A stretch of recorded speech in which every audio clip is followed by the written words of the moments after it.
and explain a few misunderstood myths to help you understand this watery world a lot better.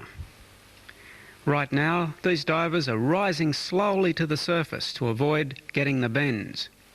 It's essential to rise much slower than the smallest bubbles that surround you. Divers breathe compressed air and not oxygen, as many people believe. When the first outboard motors were imported into Australia about 25 years ago, this was the big breakthrough that skin divers welcomed. At last they could explore the offshore reefs, and these motors were essential for them. This is part of a maritime equipment museum operated and owned by Noel Hitchens at South West Rocks, New South Wales. In the background are the very original scuba tanks that were used, Twin 27. A double hose regulator, similar to the very first regulator invented, now a home of a few old moths and maybe a spider or two. A lot of people have had a fear of the unknown. Kelp forests and seaweed would frighten many people from venturing into the ocean. At a depth of 20 metres, we encounter the well-camouflaged wobbegong, or carpet sharks. Their beautifully patterned skin blends well with the surroundings.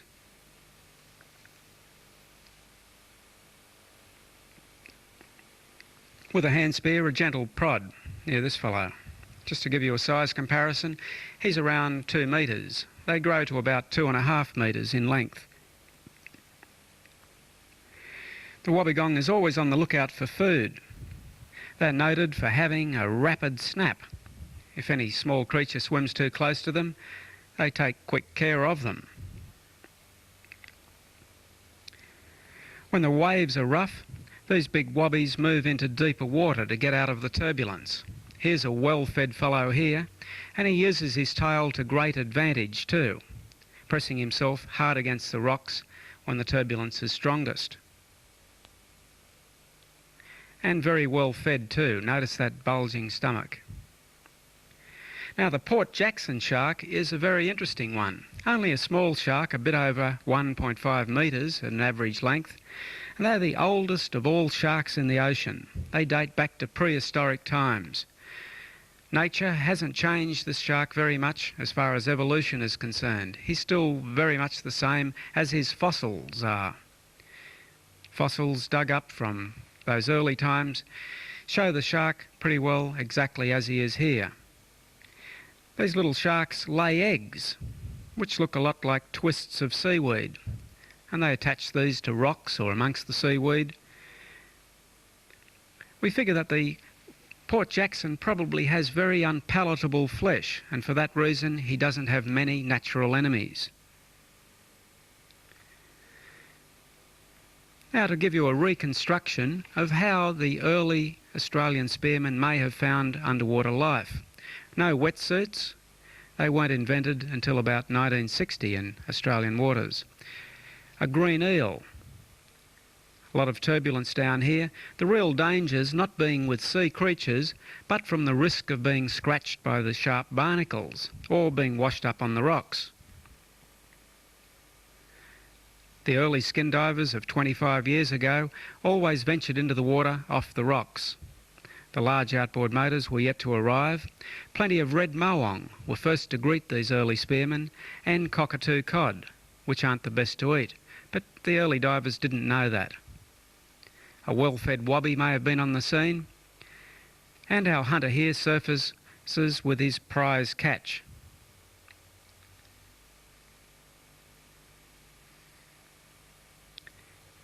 He proudly displays a cocky, but once he's eaten that fish, chances are he won't bother spearing another one. They're not the best. Very slimy, and certainly a fish to be left alone in the ocean. He dives a bit deeper, and feeling very brave, spears a wobbegong shark. Now the early spear fishermen used to show off by bringing these sharks back to crowded beaches, frightening small children and the ladies with them. It was a real big deal to spear a carpet shark. Many a spearfisherman has injuries, however, caused by this particular shark. They are far from harmless. Getting this one out of the water, he's close to 2 metres in length. That's the average size now of a large one, although we've heard stories of 3-metre wobbegong sharks. They're a little bit like a dog in many respects. They've got a savage set of teeth that can give you a severe injury similar to that of a nasty dog bite. The wobby will play dead, and that's where they can be dangerous, especially when you're handling them out of the water.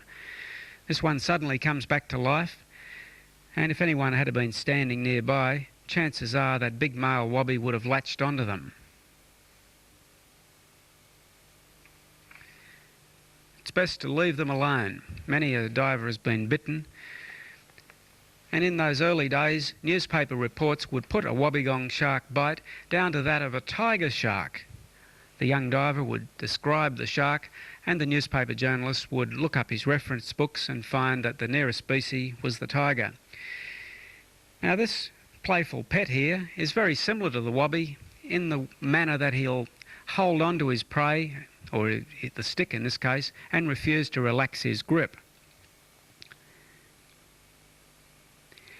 This demonstration is restrained a little bit because we don't want to cause the pooch any serious injury. He'll injure himself rather than give up a fight. The greater the struggle, the harder he holds on.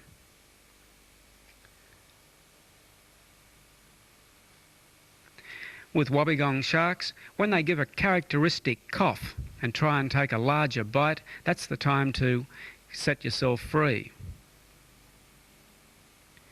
To show this fellow's not vicious, his trainer takes him for a bit of a bounce on the backyard trampoline. Really enjoying a bit of fun here. When he's not chewing sticks or chasing cats and bouncing about like this little fellow's favourite pastime is sleeping. All along the coast there are fascinating stories of people with unusual pets.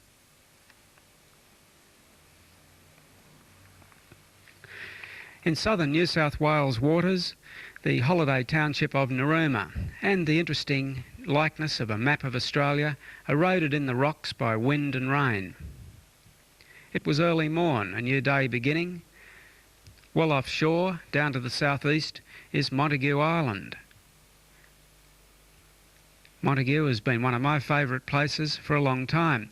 There's a big fishing contest held down here this particular weekend. Craft of all shape and sizes head out in the early morning light. The economical aluminium craft and the bigger fiberglass with smoother, more comfortable rides.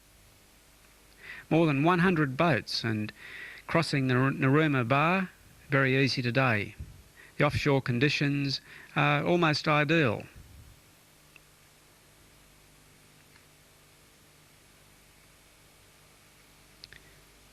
We set out with Bob Collins. We make an early morning dive in the waters of Montague Island. There's plenty of small fish up near the surface. Deeper down, a beautifully patterned ray. Bob finds the banjo ray. Safe to play with these fellows. Many an angler has hooked one on a line, and unknown to him he'd hooked onto the banjo ray, but he thought he'd had a bigger catch because they can put up a tremendous fight. Their tactic is to swim amongst the weeds and tangle the lines up, and normally this results in the catch getting away. The angler thinks he's hooked onto something about 50 kilos in weight. Similar tactics are used by the big blue groper. In New South Wales they grow to about 20 kilos maximum size, although big ones like that are rare nowadays. South Australia and WA have much larger blue groper.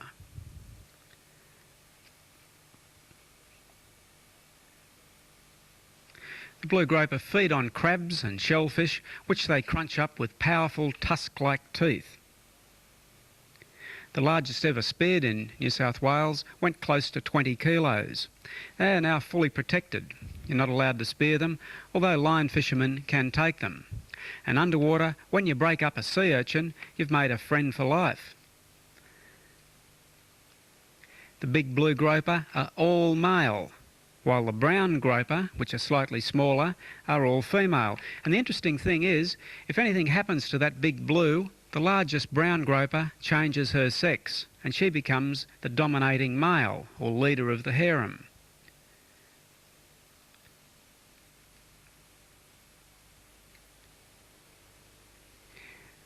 Abalone are prized shellfish, a gourmet's delight, especially in Southeast Asia. This one is barely legal size. They're found in crevices where they attach themselves to rock with very powerful suction-like grips. To remove them from the rock, you need a sudden, swift motion.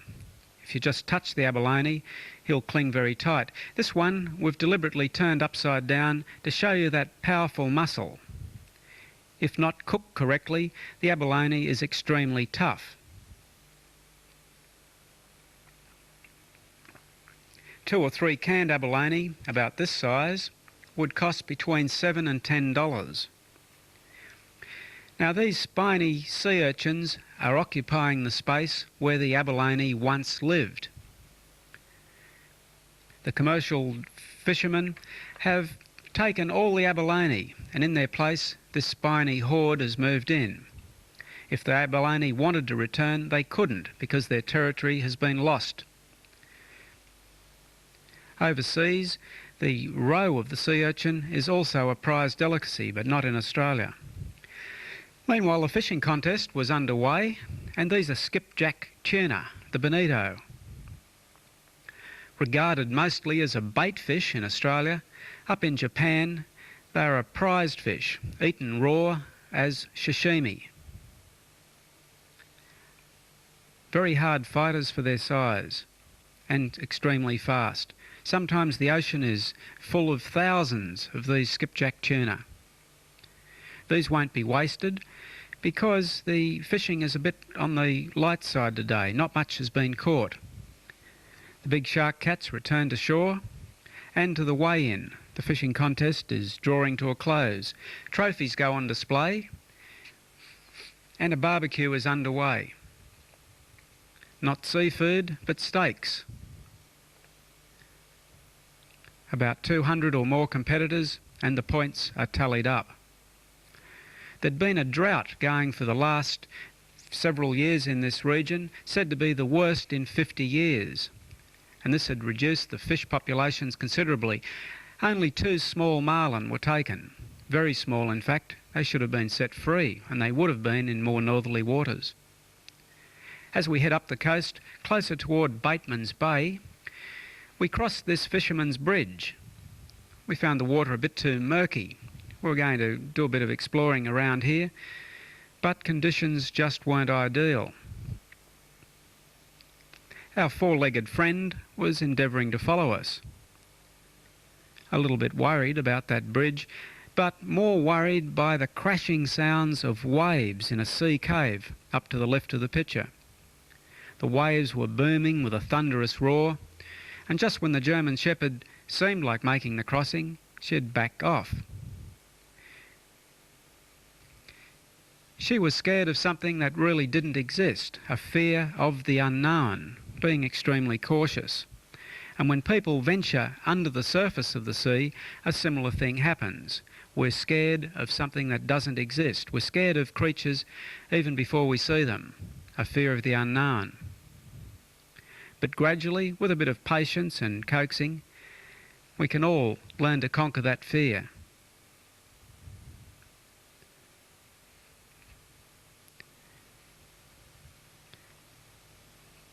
A good effort toward the end there. Next morning we woke up by the sun and the sand and the sea to find these furry little fellows.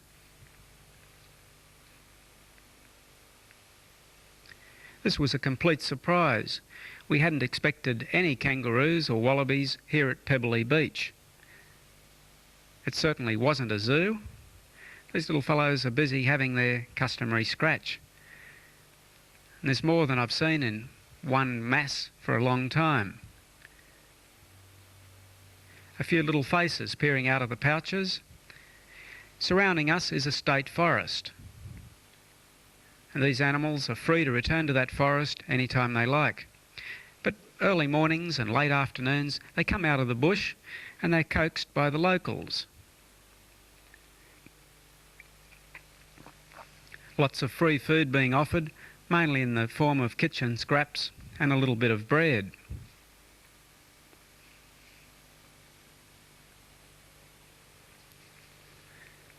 So we stop off for a few extra minutes. It's very pleasant and we hope to return here soon.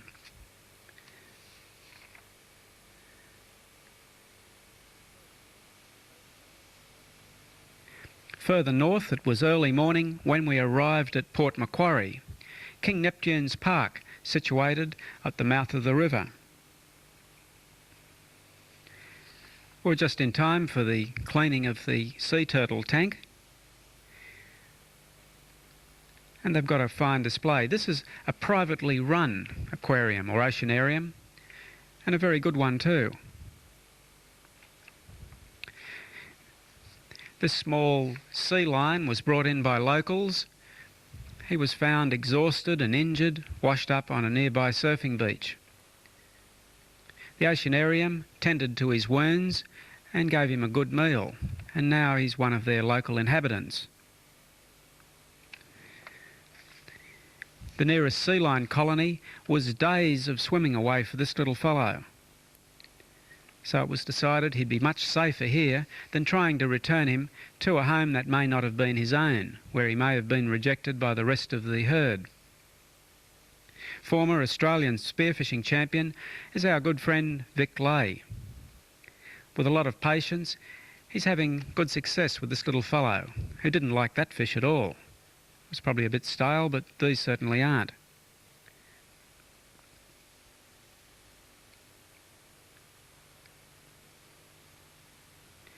Vic Lay is a champion diver, and his skills are very well appreciated by this oceanarium. Right now he's giving us a guided tour, and these are alligator.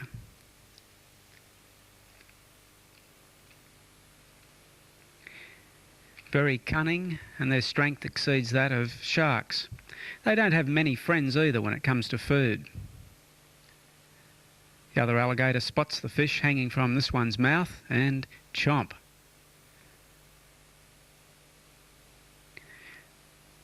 Their above water eyesight is very sharp, and this gives them a great advantage in hunting. Sharks certainly don't have that advantage when the conditions underwater are poor, with visibility bad.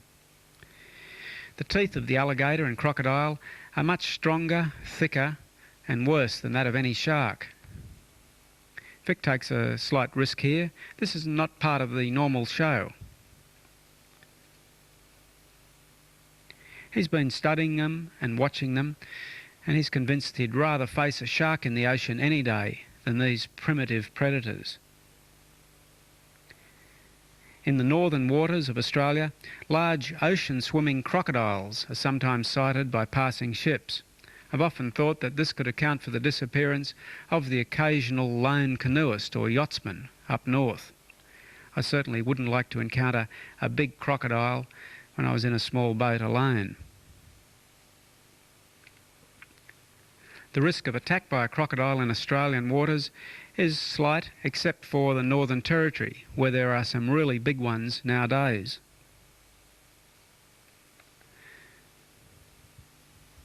Vic's going to show us around the aquarium. They've got an interesting collection of creatures. He'd recently helped capture a large spiny or spider lobster. The cold staring eyes of the alligator.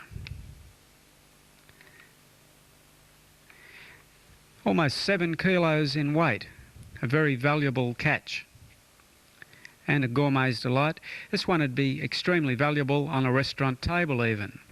Once there were dozens of these big spider lobsters found by divers. Now they're extremely rare. There are dolphin in captivity here too. Strict rules govern the catching of new dolphin for oceanariums. It's almost impossible, in fact, nowadays, especially in New South Wales. Many sharks on display, mainly grey nurse and a good school of snapper there also, and a few stingrays swimming around the crystal clear waters of the fish tank. Vic has spared most of those grey nurse sharks. Nearby, the fairy penguins, always popular with the small children. And these are the best fed penguins I've ever seen. In the open ocean, they face a lot of danger from marauding sharks. In captivity here, they've got a pretty good lifestyle. We head further up the coast. We're about halfway between Brisbane and Sydney right now. This is Smoky Cape, not far from Kempsey. And it was early morning when we got our gear together for a boat trip. This is in the creek near Southwest Rocks. It was high tide. I'd arranged to meet the local marine dealer. He also is a dive guide and an instructor.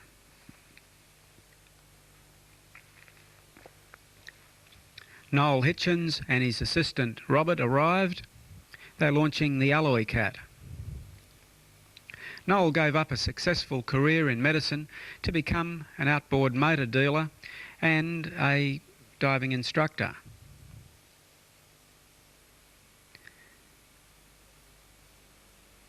He's a very good man underwater, and it's going to be a privilege to have him show us around this area.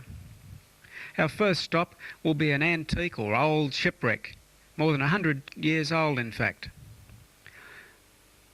We motor out the creek. It's good to see masses of mangroves lining the bank. Wherever mangroves are, it's a good indication of excellent fishing. This is the wreck of the Angus Irving, originally a paddle steamer, and a rather beautiful one too, judging by the architect's drawings. To many people, a shipwreck like this would be a bit of a disappointment. People seem to imagine shipwrecks to be totally different, but they forget that algae and weed and barnacles rapidly grow in shallow water. This old ship struck a sandbar, stuck fast, and became a total loss with much of her cargo still intact. Underwater visibility was down to about 3 metres, which is very poor.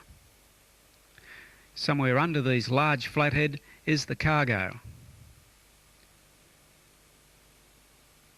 Another big flathead darting away. Quite a contrast to these murky conditions, there was crystal clear water off Smoky Cape, only about 20 minutes run away. This is Fish Rock. This pinnacle of rock rises out of about 25 metres of water, and it offers some of the best and most exciting diving on the New South Wales coast.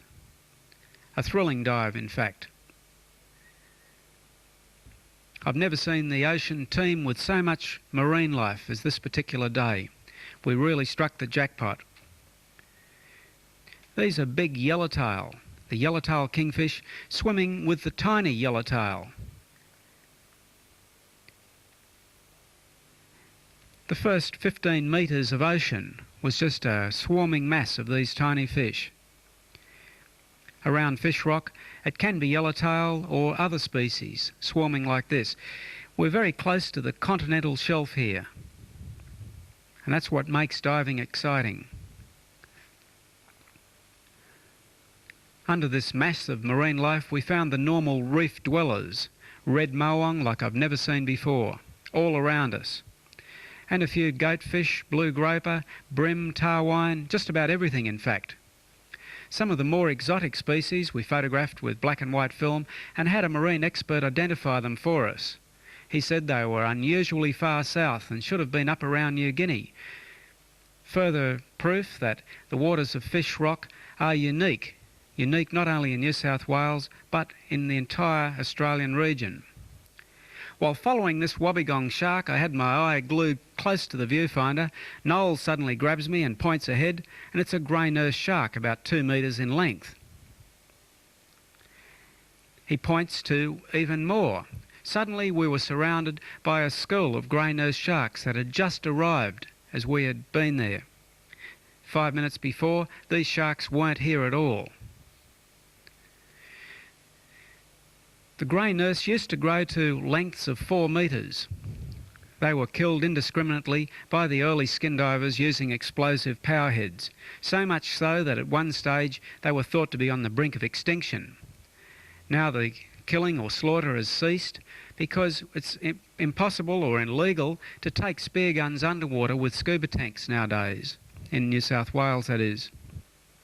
This shark has made a good return, and it's good to see many of them back here because they do provide a thrill of excitement being down there with them. The grey nurse is easily identified by other sharks. This one takes a rather close look at me, and moments like this you're very anxious, worried. You get an adrenaline shot racing through your body. The twin dorsal fins belong only to the grey nurse shark. It's easy to identify them from the bronze whaler and other species.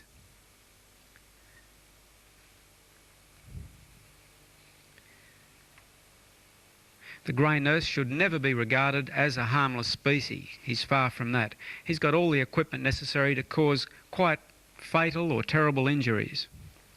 Well, the drought had broken as we headed further north.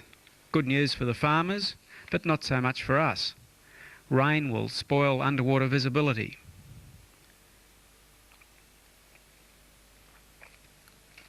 The poor conditions didn't last for too long. And as we head up toward the Queensland border, we're going to stop off at Byron Bay, Cape Byron being the most easterly extremity. Underwater tours to the nearby islands are conducted from 2 retail outlets here. And there are lots of friendly people in the surrounding villages and hills. They all get together once a month for the Byron Bay market. The local farmers are able to sell their produce or handcrafted wares.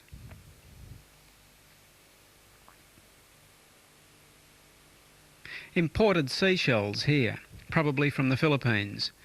The bigger shells are helmet shells. Homemade ice cream and grapes were in season, and a very pleasant atmosphere prevailed. Byron Bay is off the main highway, and it's got a different atmosphere to holiday towns situated right on Highway 1. The anti-smoking and anti-nuclear people well represented this day. Near Cape Byron Lighthouse, a herd of wild goats graze on the lawn and keep it well mowed, as they have done for years. With very firm footings, they rarely seem to plunge onto the rocks far below. Australia's most eastern extremity. At nearby Lennox Head, we met our little friend Honey, meditating in the ocean. She was contemplating learning to scuba dive. And a more beautiful creature underwater would be difficult to find. Unfortunately, Honey was discouraged a few days after this when a fatal shark attack occurred on a young surfer at Byron Bay. This was the only day we really saw her in the water. And to give you an idea how sharks see us underwater, particularly surfers, this is how we would present ourselves. If a shark was hunting a dolphin or some larger prey with fins, it's easy to see how they could make a mistake and snap at a surfboard. They don't really hunt people for food, however. Off Watergoes Beach, looking north, are the Julian Rocks, a unique pair of pinnacles. Very few sharks are seen around here except for the grey nurse, and it's a very popular place with the diving fraternity. We can't always guarantee the presence of a beautiful little mermaid, but there was one on hand here today. The water depth around the Julian Rocks averages 20 metres, which is perfect. A tank of air lasting between 40 and 50 minutes for a good diver, less for an inexperienced one. A good mixture of tropical and subtropical marine life exists here. In short, The Julian rocks are a perfect dive. Whether in summer or winter, there's always something interesting to see. Masses of red mawong, unlike anywhere else on the east coast. Down around Sydney, these fish are very rare and move like lightning. Up here, it's how it used to be in the old days. Exactly what that one was doing, I don't know. Now, turtles aren't common in New South Wales waters at all. So when you encounter a large loggerhead, it's usually a rare experience. Perhaps the rocks around here offer some safety or refuge. We know that large sharks won't go where there's a lot of boating activity. And because there are lots of dive trips to this island or rocks every day, the sharks probably keep a wary distance, taking a breath of air and heading back for deeper waters. This fellow's got quite poor eyesight. Either that or he's completely accustomed to divers. We learned that there's always a couple of turtles in these waters, so perhaps they're just used to us. But you won't find anything as tame as this normally, that is, on the Great Barrier Reef. Up there they're much shyer, probably because the sharks are busy hunting them. Tiger sharks seem to be the worst enemy of the sea turtle.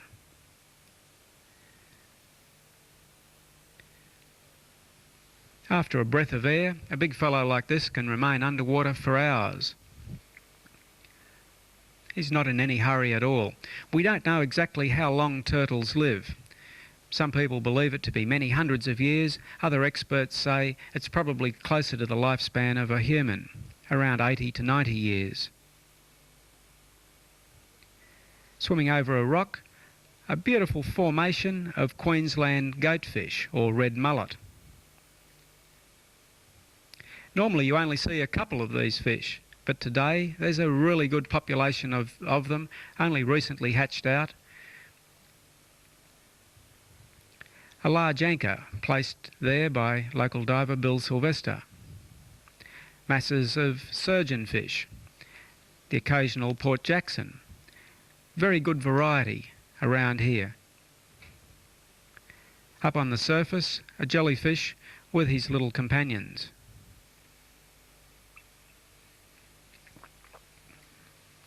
The inflated porcupine or pufferfish. But it was the red mullet that stole the day. On the mid-north coast, actually at Coffs Harbour, are the solitary islands. These present really good thrills for anyone. On the surrounding mountains and hills, plenty of bananas. This used to be the top banana growing area of Australia. When Captain Cook sailed past these hills more than 200 years ago, he named the island group the Solitary Group.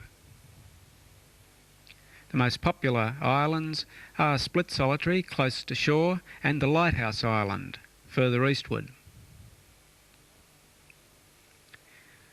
The lighthouse out here was manned by manual labour until very recently. Now it's an automatic lighthouse, and that's a real pity. Yachtsmen all along the coast regret the passing of the manned lighthouse. Slowly and quietly, the automatic lighthouses are taking over, and that's a real pity. It was always comforting having someone there watching in case you develop trouble. Vic Lay and I venture into the waters. Conditions are ideal today. We'll be just snorkel diving, checking out what conditions are like here for the anglers. When the anchor dropped, it frightened away an eagle ray.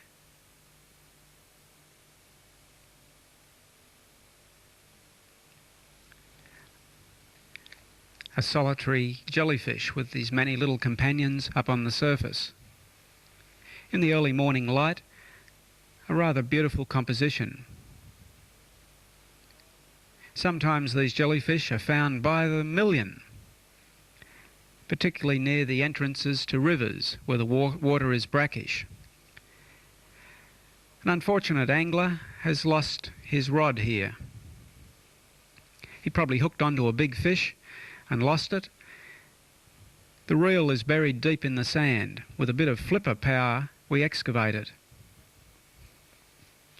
Not sure exactly what we've got.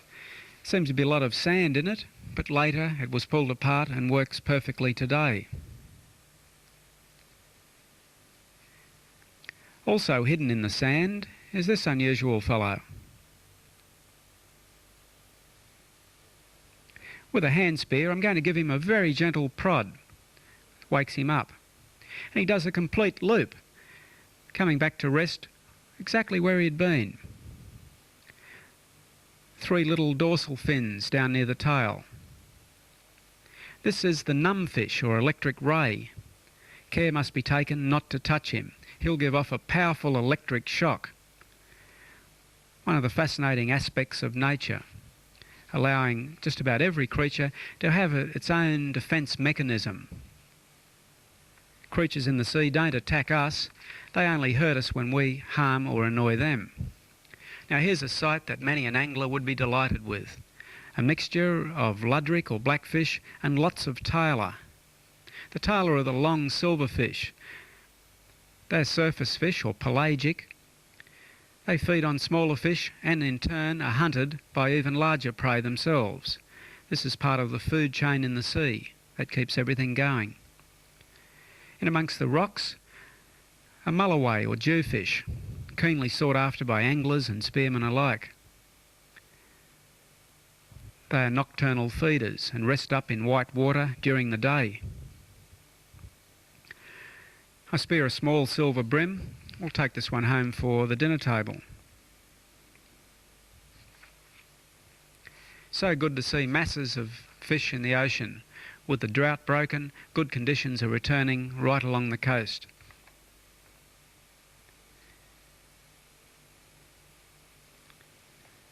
The blackfish are very good eating and are rich in iodine. They are weed eaters, and there are lots of them here today.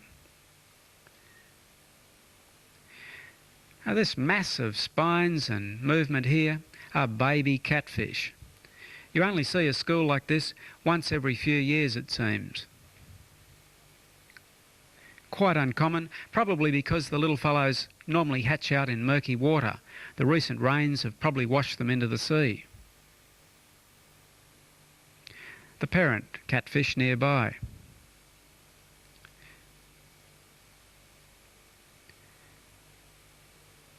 These little fellows stay together in a school for as long as possible, but one by one predators will take them. Only a few ever survive to become adults. And that's the same with most creatures in the sea. Well, Vic Lay was keen to go hunting for lobster, or rock crayfish. You've got to have a keen set of eyes to find them nowadays. There certainly aren't many lobsters around. They're mostly up in the shallow water where there's a lot of turbulence, a lot of oxygen in the water for them. After a while you become accustomed to the areas where they live. A pair of feelers reveal the home of a crayfish, now officially called rock lobster. This one is just about legal size. In New South Wales you can't use scuba tanks to get them, and you're not allowed to spear them either. And there's a very strict bag limit and a size limit as well. Out on the sand, this fellow has no difficulty running across the bottom. With a sudden flick of his tail, he's able to make a rapid retreat, heading back to the weed area that he favours.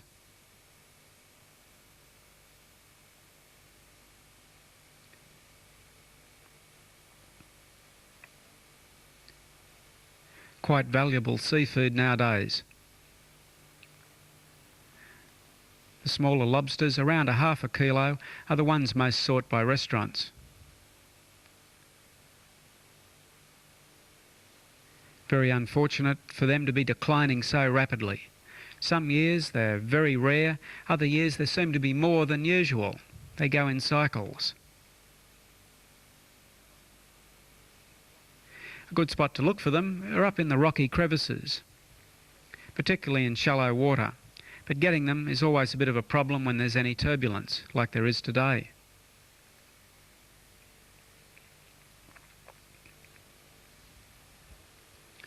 Now, a lot of people can be mistaken when they find what appears to be a dead crayfish on the bottom. On closer inspection, you'll find that the shell is completely empty. And just what makes a crayfish shell empty and hollow like this?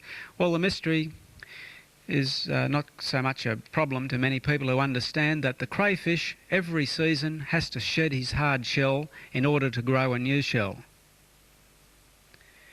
The shell won't expand, so he crawls out of the old one and emerges in a new soft shell. This is a legal size crayfish with a hard shell, so we're able to take him. And also a very rare catch today, because you don't often see the Spanish lobster or Balmain bug. They're becoming very rare. We'll donate both of these to a local aquarium. Crayfish and Spanish lobster aren't the best to eat in many respects because they are high in cholesterol, but to many people they are still a gourmet's delight. After the rough seas at Coffs Harbour, or anywhere along the coast for that matter, the small crabs and life are washed in off the top of the rocks down into slightly deeper water. And that's a time when you'll find the elusive adult snapper. Some rare film here of a freshly speared one. This one went 5.9 kilos, a really good fish. And he's put up quite a struggle, as is seen there. Only once every decade does a spear fisherman get a chance at a fish like this. The rest of the school's scattering, some even bigger ones there too. One of the #1 food fishes of New South Wales. They start as red brim, grow into squire and then become snapper. The surgeon fish, so named because they have sharp blades at the base of their tail, like a surgeon's scalpel. Carelessly handled fish will result in serious injuries.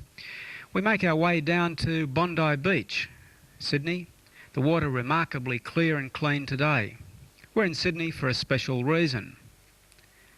We drive over to the north side, crossing the Cairns Expressway toward the Sydney Harbour Bridge. Arriving today is going to be a very interesting ship. A ship that cruises the oceans of the world, in fact. And we're heading over to the north side to Kirribilli to get a good vantage point for the arrival of the Lindblad Explorer, an expedition ship open to the general public, and she's fresh from the Amazon and the Antarctica, making a very first appearance in Sydney Harbour today. Only a small ship by international standards, and her beauty is her rather shallow draft. Normally she can go into remote harbours and ports where the bigger ships dare not venture. We went aboard Lindblad because on this ship we're going to explore some Indonesian islands.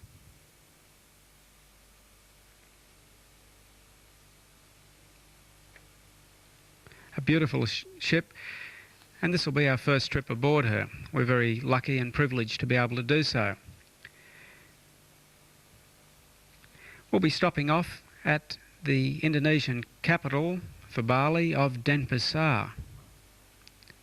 We'll be spending a few days here before departing on our journey to the remote Komodo Island.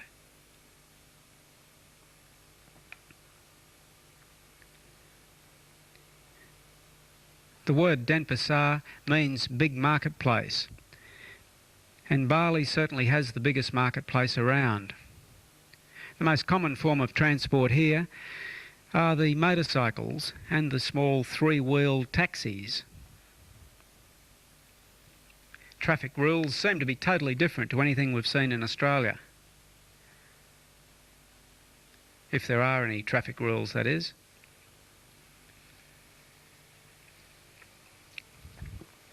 And this is the big marketplace. Local families here, budgeting for their weekly food bills on less money than what a pizza would cost back in Australia. Local visitors, however, are charged between 2 and 3 times more for everything than what the locals are. After you've been on the island for a while, you wake up to this and do a bit of bartering. Lots of exotic fruits and vegetables we hadn't seen before.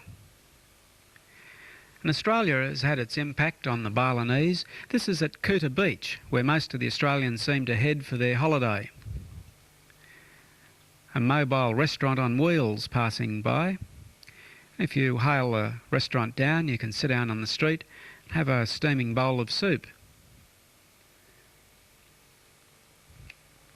Lots of young people venture to this part of Indonesia from all over the world. A lot of Germans were here and Canadians at this time of year.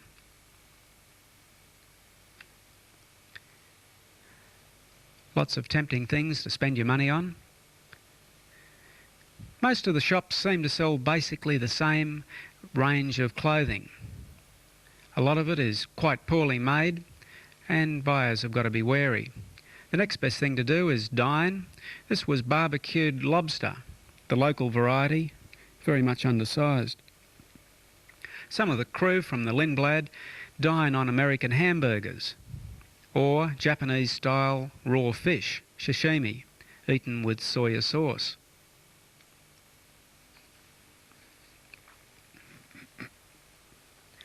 The American fast food outlets are having their impact in this part of the world too, regrettably. The island's very first supermarket recently opened.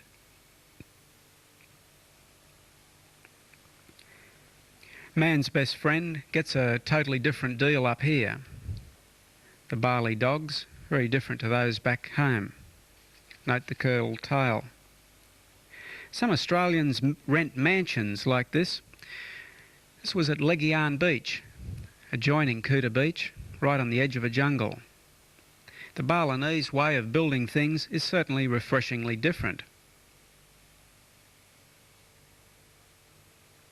We'll spend a few nights here, and there's a very clever use of bamboo. Surrounding us was tropical jungle with exotic bird life and bird calls, coconuts, and nearby was the well-known Komodo Beach. Quite a good spot for a holiday.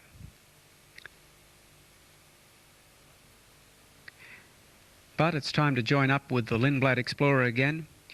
We head east from Bali.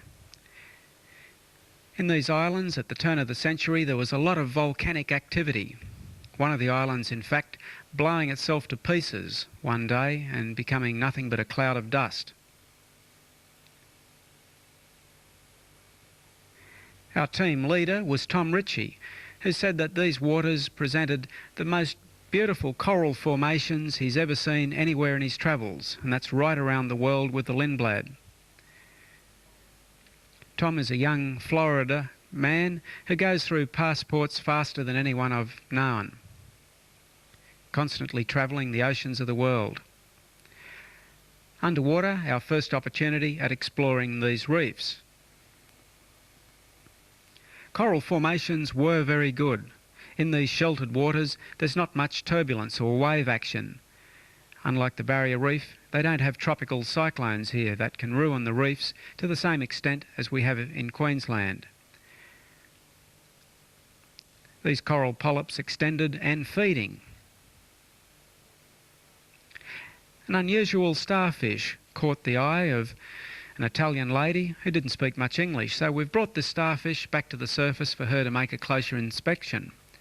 Haven't seen anything like this in Australia. Quite an unusual find. Some table coral and brain coral here. The fast-flowing currents enrich these waters with nutrients, encouraging the growth of many species. Some beautiful little aquarium-sized fishes and brilliant colour patterns here, unlike anything I've seen on the Barrier Reef. Soft corals too. It certainly was a surprise to find a reef just this good. We've gone ashore to buy some coconuts off the locals and found this fellow keen to demonstrate some local martial art techniques. These are the Indonesian fighting sticks, banned back in Australia, one of the local weapons.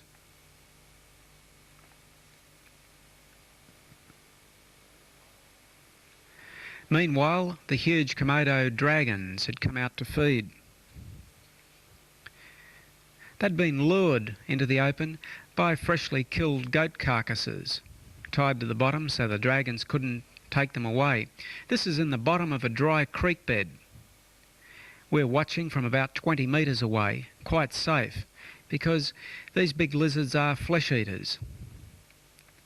A huge boar makes its way out of the bush, can smell the scent of the food. Lizards of all sizes here. The Komodo Island lizard is the world's largest monitor lizard. They were discovered about 50 years ago when a couple of French aviators crash-landed here. One of the aviators broke a leg and disappeared during the night, thought to have been eaten by thousands of these lizards that then lived in this area.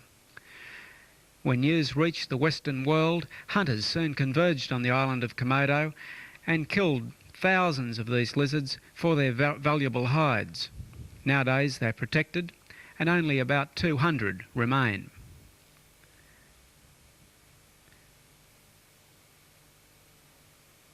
Competition now between the pigs and the dragons. Whack!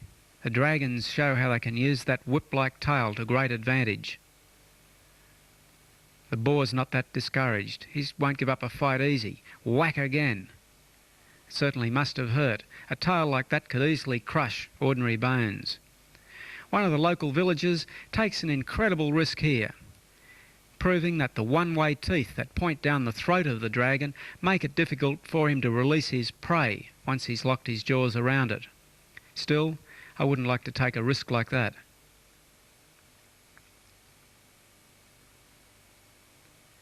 Quite a fascinating look at a prehistoric creature that isn't found anywhere else in the world, just on 2 islands here in Indonesia. These dragons are also amphibians, but it's rare to find them in the ocean. A couple of carvings, the prized possessions of these locals.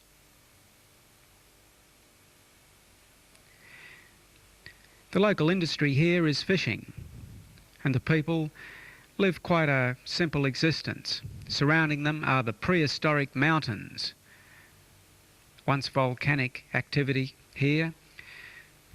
And it's like stepping back in time, back millions of years in fact, to be in an area like this. People very friendly, however, but not very much English was spoken. The noonday temperatures had been extreme, in the high 30s in fact.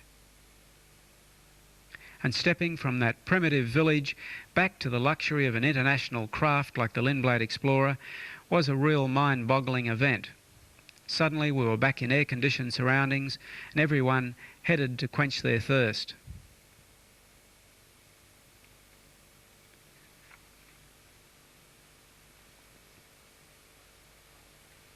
A greater contrast to this would be difficult to imagine. If you can afford to travel in luxury, a person would become spoiled very fast. This is a fast, almost guaranteed way of having an adventure. The very short durations are a bit of a disadvantage, but it's so much easier than sailing your own craft or going by public transport. If that were the case, we'd never get to a place like Komodo Island. Back in Australia, we began our travels up at Darwin, early June, the best time of the year to be in the north, with over between 2 and 3 months of clear, cloudless skies. We're there in time for the annual beer can regatta. We've missed the actual regatta. We arrived a bit late, but we're just in time for the wet t-shirt contest, which proved to be an even more popular event. The people in Darwin are mostly young people. They're transient, just spending a few months there, most of them. Many are overseas visitors looking for temporary work. About 15,000 judges are today's judges, and it's the chairs that decide who the winner is. A very enthusiastic crowd. This is the big day for Darwin.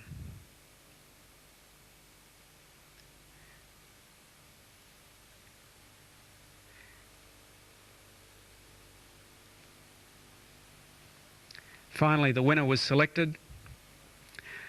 3 F-111s make a salute. This young lady was actually from South Australia. The winner of the Miss Beach Girl contest was from Germany. We're about to head through the Australian outback back down to Queensland.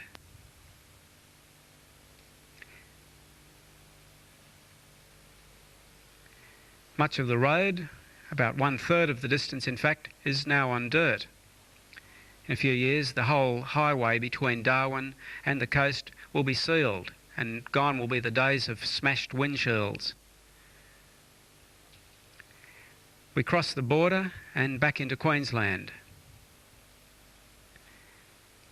Hasn't been much rain in this part of the world. The dingo's on display to frighten others away, and judging by the dead trees in this area, it hasn't rained in 20 or more years. Eventually we arrive at Boulia, right on the edge of the Simpson Desert. It's good to be back near water again, even if we are very far inland. With a good campfire burning, it was time to swap yarns with a few other locals making the trip. Next morning the ashes were still hot, so we boiled the billy. Arriving on the coastal boomtown of Gladstone, down in the Capricorn coast.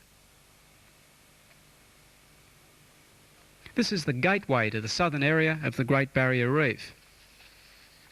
72 kilometres out to sea is a beautiful little island. In fact, the jewel of all islands on the Great Barrier Reef. It's only a short ride nowadays in a chopper, flying over other coral reef as we head toward Heron Island. This is a pure coral island, not part of the mainland, and it's unlike any other island anywhere.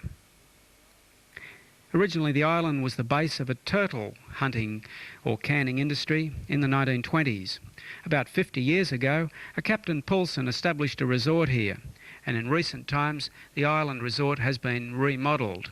There's also a marine research station here, operated by the University of Queensland. Shells and corals are all protected and can't be removed from the great surrounding reef. And there's the resort. Heron Island is now a place where people can learn to dive with scuba tanks. Nowhere else does any island cater for the underwater visitor as well as here at Heron.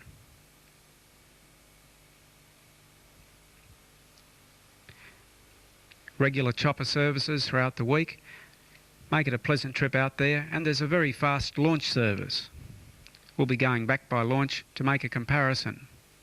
Tractors come into wide use on the island.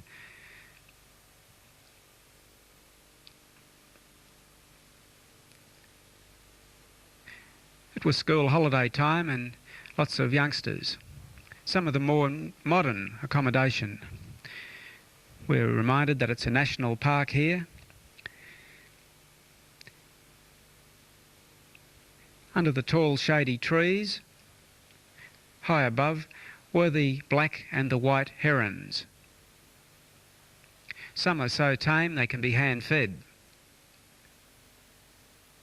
The beautiful bird that gives this island its name.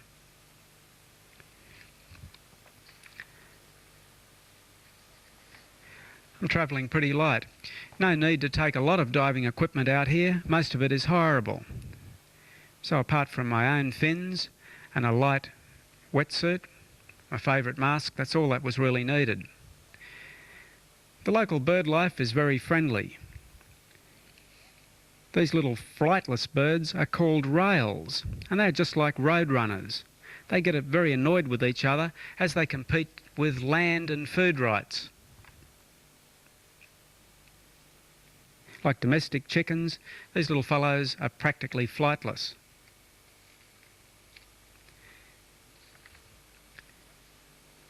The ocean conditions were ideal. Not a breath of a breeze.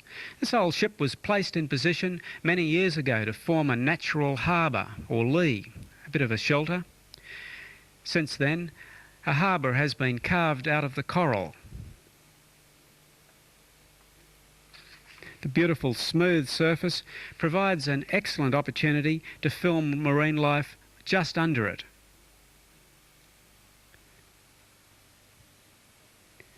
A spectrum of colour sometimes appears in these very primitive life forms.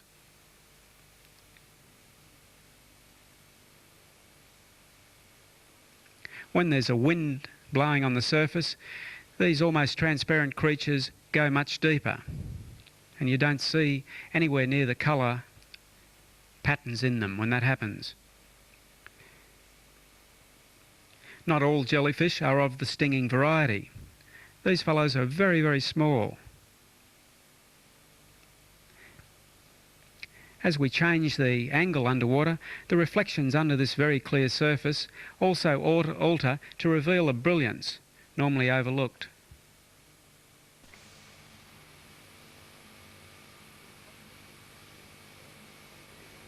The most popular piece of reef at Heron is the bommy. There are very good coral formations here, and most of the underwater pictures depicting the Great Barrier Reef seem to have been taken around the Heron Island bommy, because nowhere else are the fish so friendly or tame. The coral trout, one of the #1 food fishes on the Great Barrier Reef, but becoming very rare nowadays. Their populations have been decimated. In many respects, Heron Island is an underwater zoo, but without boundaries or barriers. The barramundi cod, not to be confused with the big silver barramundi of the close-in shore estuarine waters. A family of moray eel live here. There must be the most well-fed moray eels in all of Queensland.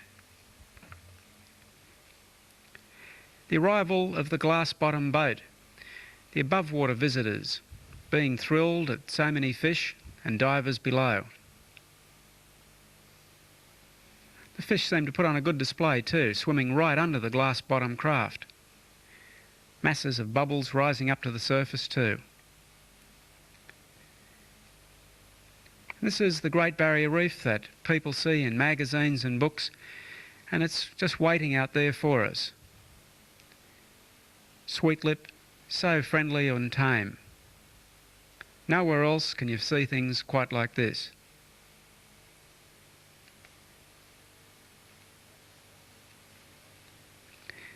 The dive instructors are becoming old hands at getting fish to perform these days too.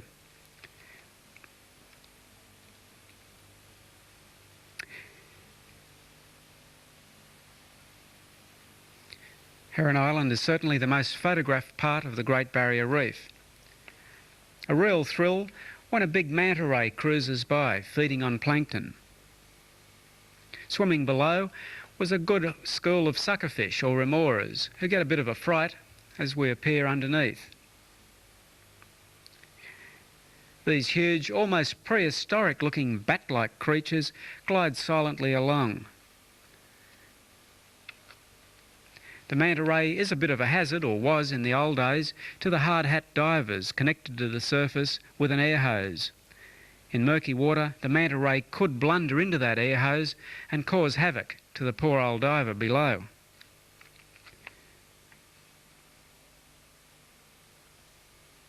Just why the suckerfish find benefit in swimming with the manta isn't clearly known. They may be an extra pair of eyes for the manta to warn him of danger, as well as providing shelter for his hitchhiker friends.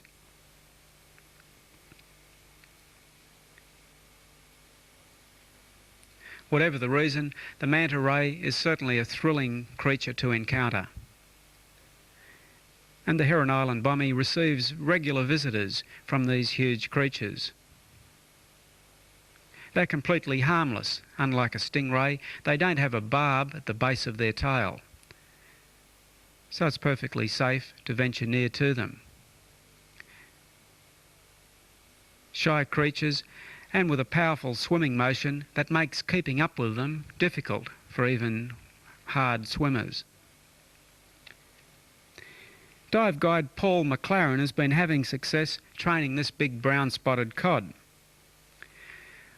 Once these fellows reached 100 kilos in these waters. Fishermen and spearmen decimated the packs of them.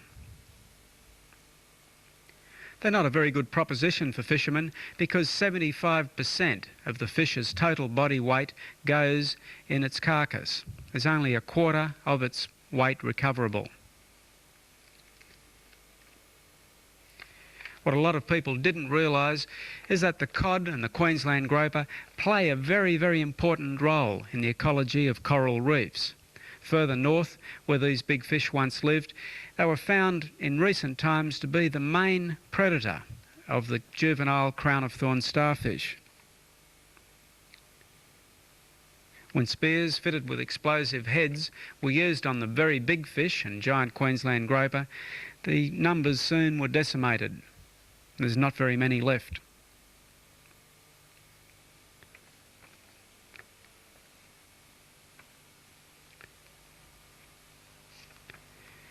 Well, for some people, it was time to depart on the chopper service back to the mainland.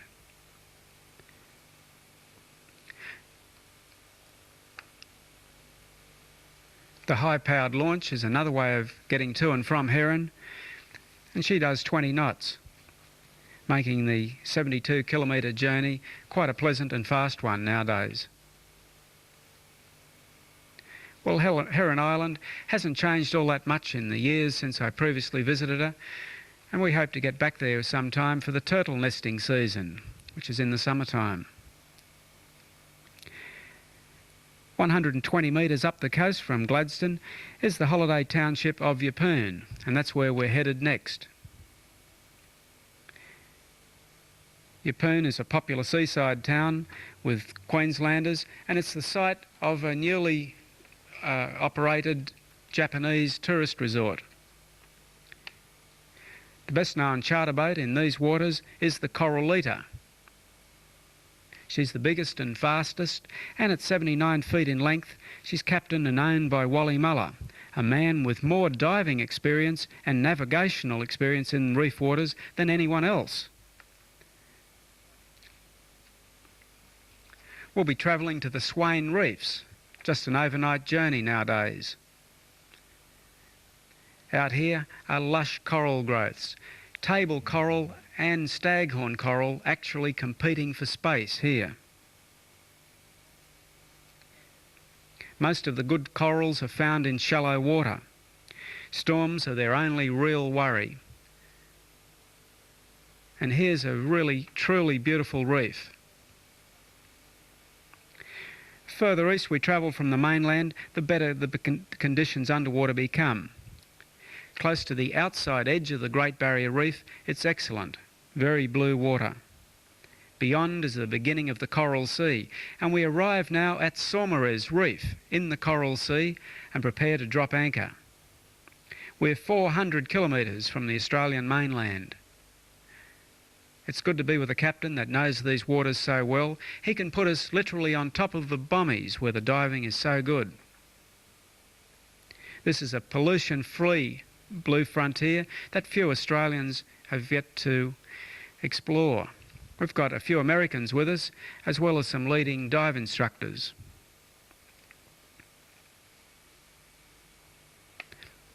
Wally originally came here in his 42-foot fishing boat, the River Song, more than 25 years ago. We borrow the ship's outboard motor and boat and head out to the corner of Saumarez Reef, where there's bound to be a little shark action. The bommies rise all the way to the surface, and in the hazy distance, a big Maori wrasse. There's about 70 metres visibility in all directions. This big fellow could weigh as much as 75 kilos. They're extremely shy and difficult to approach, and the scales of a big wrasse like this are almost the size of oranges. Another large fish, a pelagic one, is this big turrum. Meanwhile, our team prepare a few baits. Our friends were hoping to film the coral sea whaler shark. By spearing a few fish, the sharks come in from deeper water. Their sense of smell must be acute. Very pristine conditions exist. It doesn't take them long to get onto the scent. These sharks don't exceed 2 metres in length, but they are one of the most aggressive found in the tropical waters off the north. They hunt in groups, and this makes them a very dangerous proposition. If there's any competition between the group for food, a fast feeding frenzy will result.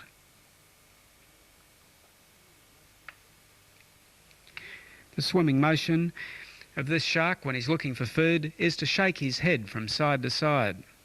Kevin Kirk with the camera being a little bit worried there.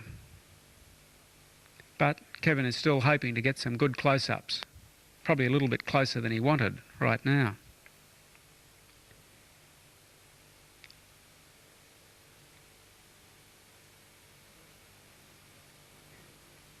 Water depth here is about 22 metres. Crystal clear. There are a few fish hidden under that coral ledge, and the shark seems to have taken one. Just being in these waters with these sharks is sufficient excitement to really get the adrenaline pumping. Creating a feeding pattern can be very dangerous. You need a lot of food to do that, but it's possible to attract up to 50 sharks if you've got enough bait. Sharks, however, are becoming increasingly rare, particularly along the coast. Notice the aggressive swimming display pattern of this shark, said to be on the verge of biting when they swim like this. It seems more likely, however, that he's just on the scent of some fish in the water.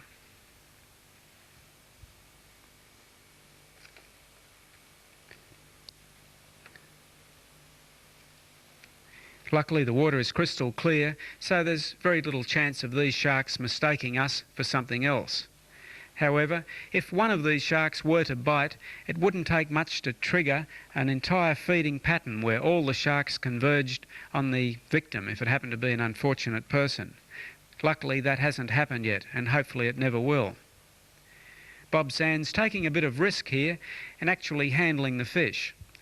Any slime left on his hands may attract sharks very close. Perhaps that's what he wants.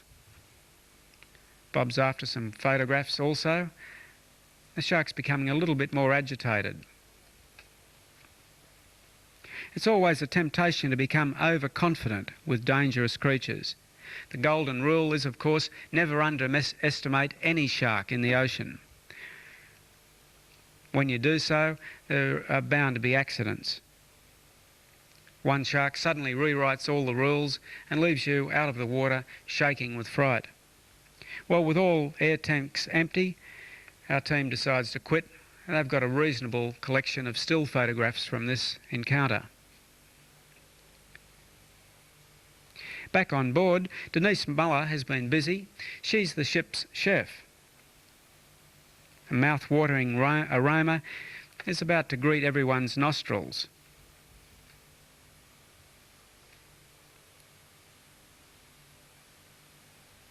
Bread making is quite a skill.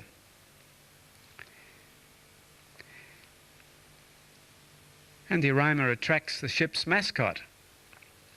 This is Mandy, a friend to all. Well, Saumarez Reef has a famous landmark.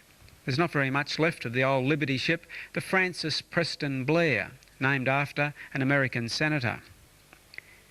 She ran aground in 1944 during the closing stages of the Pacific War.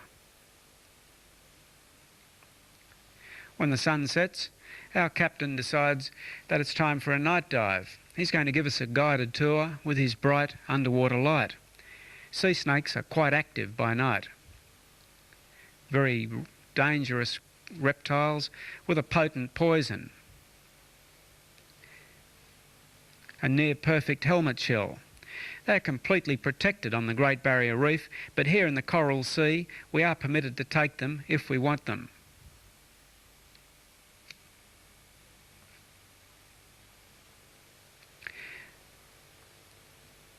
Volute shells, and this is a holourethane grazing on algae on the bottom. Shell collecting by night is certainly the easy way of doing things. By day the shells are burrowed under the sand, by night they come out to feed. There's a lot of activity happening on the sandy bottom, consisting of all broken coral and seashells. Another helmet shell here.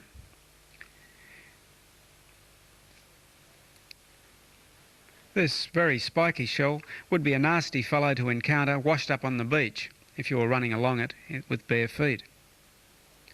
More helmet shells, but we don't bother about these.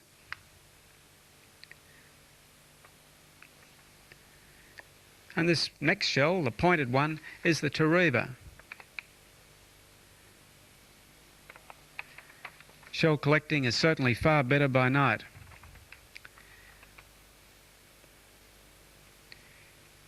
It's like being on another planet in this very watery world. Night diving in the Coral Sea is a real luxury that few of us have experienced. And here's a different type of shell. This one with a message from the Royal Australian Air Force. This seems to have been a parachute flare. The Liberty ship is a target for F-111 Air Force aircraft that are based at Amberley down near Brisbane.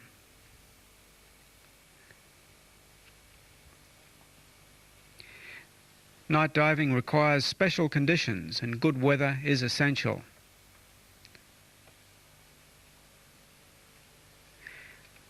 The little hermit shell here, hermit crab in the decorated shell, running merrily over the bottom, making a worried retreat from the bright light.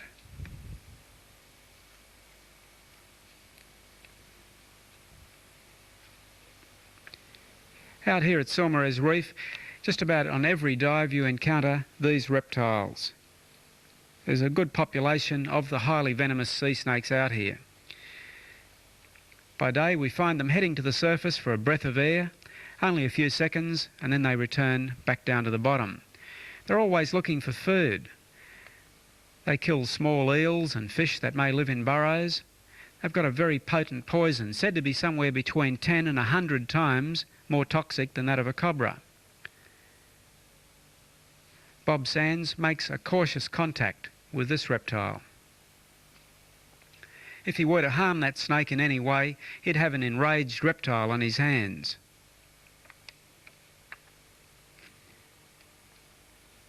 They can swim quite fast when they want to, not quite as fast as a diver swimming at full speed, however. They're very curious, and they're the subject of a lot of controversy. Can they bite through a wetsuit? And if you're bitten, how long does it take you to die? Well, fortunately, not very many people, especially divers, have ever been killed in Australia.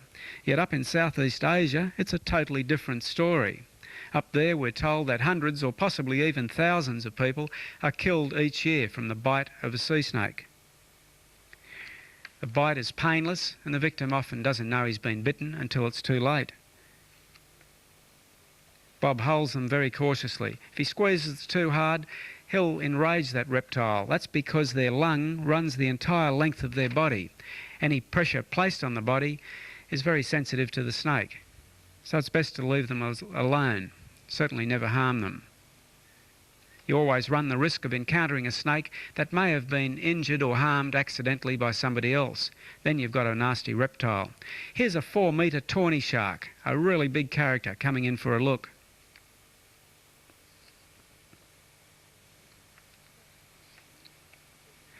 At certain times of the year, the big helmet shells gather together to spawn. Each of these would be worth collecting, but we're not interested. We're going to leave them in the ocean. Cleaning them requires a lot of patience, and who wants them back home gathering dust anyway? They're far better here, alive in the sea.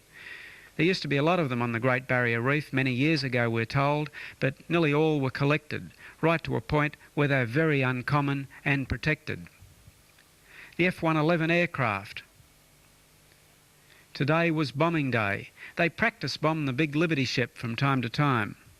We just happened to be out here when it was happening. Originally, the Francis Preston Blair was a 7,196-tonne Liberty ship. 20 years ago, her hulls were still stacked with highly explosive ammunition. The practice bombing probably detonated much of it. A low pass. When the bombing runs were completed, the aircraft would be flying back to Brisbane. Their flight path was directly overhead, much to everyone's delight. Not very much remains of the Liberty ship today, however. There's a large hole in her bow, said to have been caused by a torpedo. But the Navy says this isn't so. The grounding was purely accidental. Still, the explosion hole further up in the bow remains a mystery.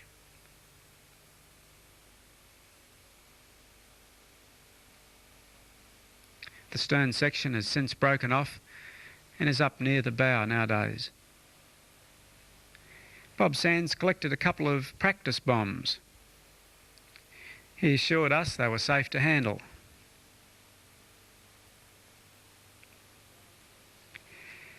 I went for a dive in deeper water while this was going on, looking for very beautiful coral that is only found quite deep. The others were contented to watch the aircraft making final passes overhead. Beautiful miniature coral, unlike anything I'd seen before. Quite a treasure.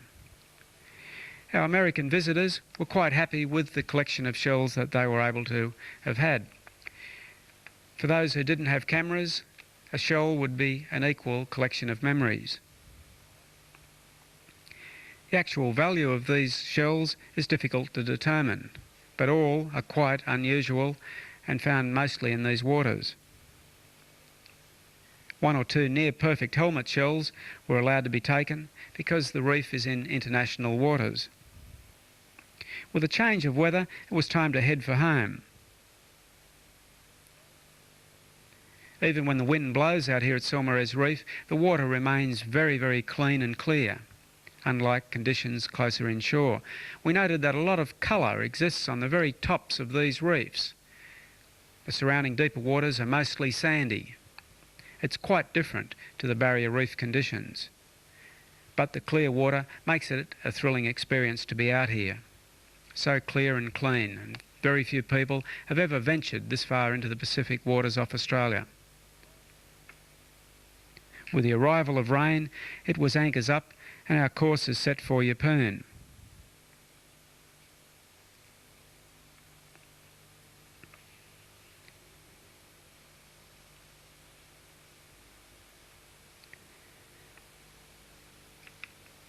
An overnight travel coast, and we'll be back on. Well, I took this film further north, up off Cairns.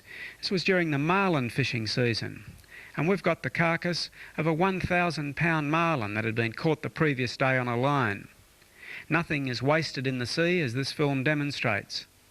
Nature's giant recycling machine, the tiger shark, a 4-metre one here, feeding on the marlin carcass.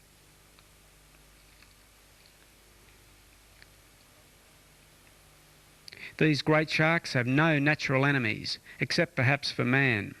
When they finally die, their remains enter the food chain through all the tiny creatures in the sea, and the whole amazing cycle begins all over again. These tiger sharks are the big, confident creatures with all the necessary equipment to do. I'll certainly never underestimate them.